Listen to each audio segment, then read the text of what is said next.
ခိုင်နှင်းဝေရဲ့တာဝန်ယူစေကုသပေးမှုကြောင့်ကြောကုန်းကဘူးကြီးပျောက်ကင်းသွားပြီးဝမ်းသာပျော်ရွှင်ခဲ့တဲ့သားလေးစိုးလွင်ထွန်းကတော့ခိုင်နှင်းဝေရဲ့စေကုသပေးမှုကြောင့်ဝမ်းသာပျော်ရွှင်သွားခဲ့ပါပြီသားလေးစိုးလွင်ထွန်းကအသက်ကလည်းငယ်လေးရှိသေးပေမဲ့မိခိုအားကိုးရမရှိတာကြောင့်ကိုခြေထောက်ပေါ်ကိုရက်တည်နေခဲ့ရတာပါမိခင်ဖြစ်သူကလည်းမရှိတော့သလိုဖခင်ကလည်းအလုပ်လုပ်ပေမဲ့မထောက်ပံ့နိုင်တာကြောင့်ကိုဝမ်းကိုသာကြောင်းနေရတာဖြစ်ပါတယ်ဒီကြားထဲမှာကြောကုန်းကဘူးကြီးကြောင့်သားလေးစိုးလွင်ထွန်းခမစိတ်ဆင်းရဲဒုက္ခရောက်နေခဲ့ရတာပါကြောကုန်းကဘူးကြီးကအချိန်ကြာလာလေးပိုဆိုးလာလေးဖြစ်တာကြောင့်စိုးလွင်ထွန်းခမစိတ်ဆင်းရဲနေခဲ့ရတာဖြစ်ပါတယ်ကြောကုန်းကဘူးကြီးကအရေးတွေတောင်ထွက်နေကလက်မလျှောက်နိုင်ဖြစ်နေခဲ့ရတာပါကိုထုကိုထရက်တီကလက်ကင်စားတော့နေရသူဖြစ်တာကြောင့်ကြာလာတာနဲ့အမျှအလုံးမလုံးနိုင်တော့ပဲဒုက္ခရောက်သွားရပါတယ်ဒါကြောင့်ခိုင်နှင်းဝေစီကိုစိုးလွင်ထွန်းကအကူအညီတောင်းခံခဲ့တာရှင်ခိုင်နှင်းဝေကလည်းစိုးလွင်ထွန်းကိုတားရောက်တွေ့ဆုံခဲ့ပြီးအကူအညီပေးဖို့ပြင်ဆင်ခဲ့တာပါဆရာဝန်တွေနဲ့တေချာတွေ့ဆုံတိုင်ပင်ပြီးစိုးလွင်ထွန်းရဲ့ကြောကုန်းကဘူးကြီးကိုပျောက်ကင်းအောင်ကုသပေးဖို့စ조사ခဲ့ပါတယ်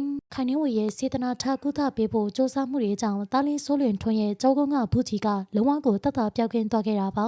စိုးလွင်ထွန်းခမအပျော်လွန်ပြီးဝမ်းသာမျက်ရည်တွေတောင်ကျခဲ့ရတဲ့ရှင်အရင်လိုနေရထိုင်ရမခက်ခဲတော့ပဲပေါ့ပါပြီးနေလို့ထိုင်လို့လည်းကောင်းသွားခဲ့ရတာပါခြေထောက်လည်းထောက်သွားနိုင်ခဲ့ပြီးလမ်းလည်းကောင်းကောင်းပြန်ရှောင်းနိုင်ကအလုပ်တွေလည်းပြန်လုပ်လာနိုင်တာကြောင့်တားလင်းစိုးလွင်ထွန်းကပီတိမျက်ရည်တွေကျနေခဲ့ရပါတယ်ခိုင်နှင်းဝေကိုကျေးဇူးတင်ကြောင်းရှ िख ိုးပြောကြားခဲ့တဲ့အထိပျော်ရွှင်နေခဲ့တာဖြစ်ပါတယ်ပြည်သက်တို့အနေနဲ့ရောခိုင်နှင်းဝေရဲ့တာဝန်ယူစေကုသပေးမှုကြောင့်ကြောကုန်းကဘူးကြီးပျောက်ကင်းသွားခဲ့ရတဲ့စိုးလင်ထွန်းနဲ့ပတ်သက်ပြီးအမြင်လေးတွေကိုပြပြခဲ့ပါအောင်ရှင်